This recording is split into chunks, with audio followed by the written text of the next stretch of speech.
नमस्कार नमस्कार दोस्तों, कैसे हैं आप सब। उम्मीद है परीक्षा की तैयारी अच्छी चल रही होगी।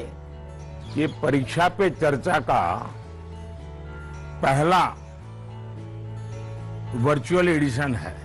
अब जानते हैं हम पिछले 1 साल से कोरोना के बीच जी रहे हैं और उसके कारण हर किसी को नया नया इनोवेशन करना पड़ रहा है। मुझे भी आप लोगों से मिलने का मोह इस बार छोड़ना पड़ रहा है और मुझे भी एक नए फॉर्मेट में आपके बीच आना पड़ रहा है और आपसे रूबरू न मिलना, आपके चेहरे की खुशी न देखना, आपका उमंग और उत्साह न अनुभव करना, ये अपने आप में मेरे लिए बहुत बड़ा लॉस है। लेकिन फिर भी परीक्षा तो है ही है। आप है, मैं हूं, परीक्षा है, तो फिर अच्छा ही है कि हम परीक्षा पे चर्चा कंटिन्यू करेंगे और इस साल भी ब्रेक नहीं लेंगे। अभी हम अपनी बातचीत का सिलसिला शुरू करने जा रहे हैं। एक बात मैं शुरू में जरूर देशवासियों को भी बताना चाहता हूं और गार्डियंस को बताना चाहता हूं, टीचर्स को बताना चाहता हूं। ये परीक्षा पे चर्चा है, लेकिन सिर्फ परीक्षा की ही चर्चा नहीं है। बहुत कुछ बातें हो सकती हैं। एक हल्का फुल्का माहौल बनाना है, एक नया आत्मविश्वास पैदा करना है और जैसे अपने घर में बैठ के बातें करते हैं, अपनों के बीच बात करते हैं, यार दोस्तों के साथ बात करते हैं, आइए हम भी ऐसे ही बात करेंगे।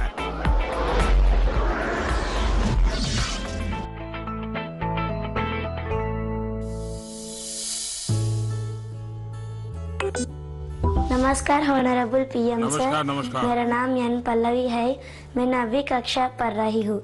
सर, हम अक्सर ऐसा महसूस करते हैं कि पूरा साल पढ़ाई ठीक चल रही होती है, लेकिन जैसे ही परीक्षा निकट आती है बहुत ही तनावपूर्ण स्थिति हो जाती है। कृपया इसके लिए कोई उपाय बताइए सर। बहुत धन्यवाद सर। धन्यवाद पल्लवी। मुझे बताया गया है कि इसी तरह का और भी एक सवाल है। सादर अभिनंदन आदरणीय प्रधानमंत्री जी। मेरा नाम अर्पण पांडे है। मैं global Indian international school Kuala Lumpur Malaysia में 12वीं कक्षा का छात्र हूँ। मैं आपसे अपनी भावी भविष्य की सफलता हेतु एक प्रश्न के उत्तर की आकांक्षा करता हूँ और आशा करता हूँ कि आप इसमें मेरा मार्गदर्शन करेंगे। मेरा प्रश्न है, परीक्षा की तैयारी के दौरान हमारे मन में आने वाले भय और तनाव से हम कैसे उभरे? कि क्या होगा अगर अच्छे आशा करता हूँ कि आप इसमें मेरा मार्गदर्शन करेंगे। मेरा प्रश्न है, परीक्षा की तैयारी के दौरान हमारे मन में आने वाले भय और तनाव से हम कैसे उभरे? कि क्या होगा अगर अच्छे अंक और अच्छा कॉलेज मिलेगा या नहीं? धन्यवाद।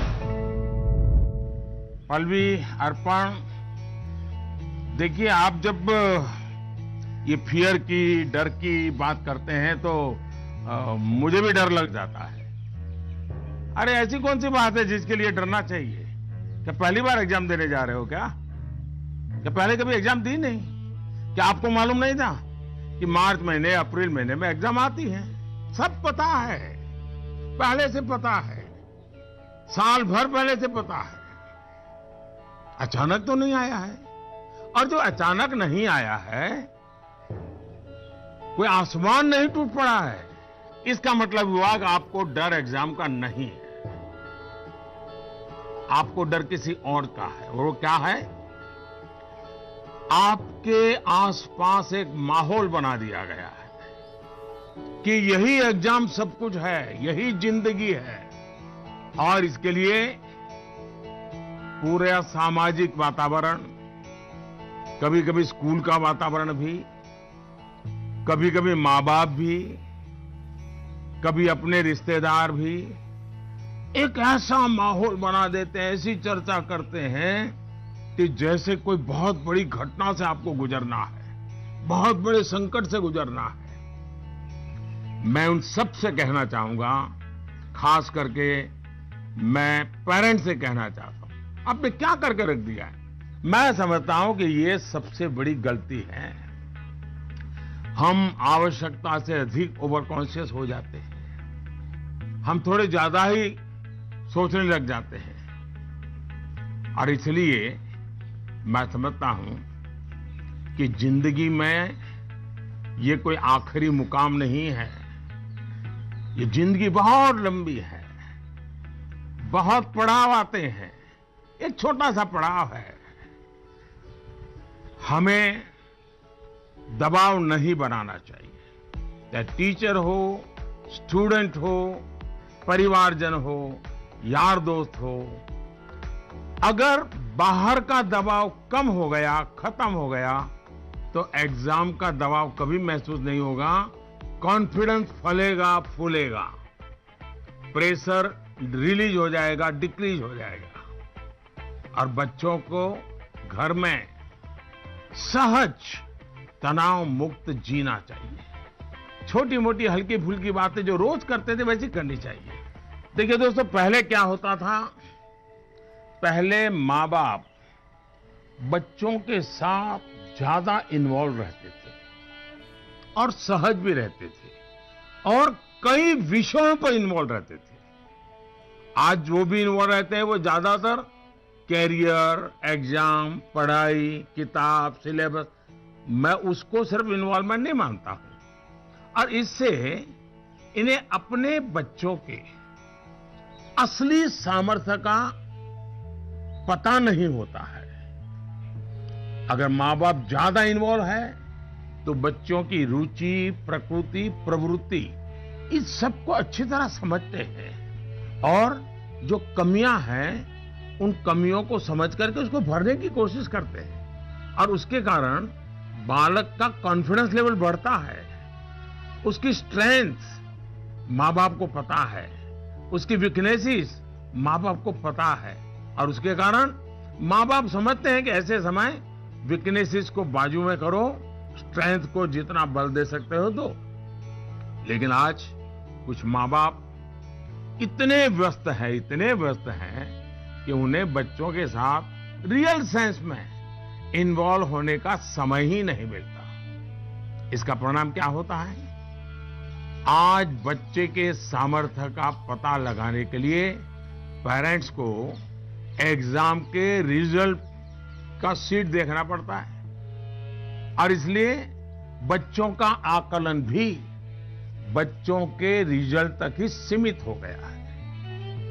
मार्क्स के परे भी बच्चे में कई ऐसी चीजें होती हैं जिन्हें पेरेंट्स मार्क ही नहीं कर पाते हैं। साथियों, हमारे यहां एग्जाम के लिए एक शब्द है कसौटी, मतलब खुद को कसना है। ऐसा नहीं है एग्जाम आखिरी मौका है, बल्कि एग्जाम तो एक प्रकार से एक लंबी जिंदगी जीने के लिए अपने आप को कसने का उत्तम अवसर है, एक अपॉर्चुनिटी है।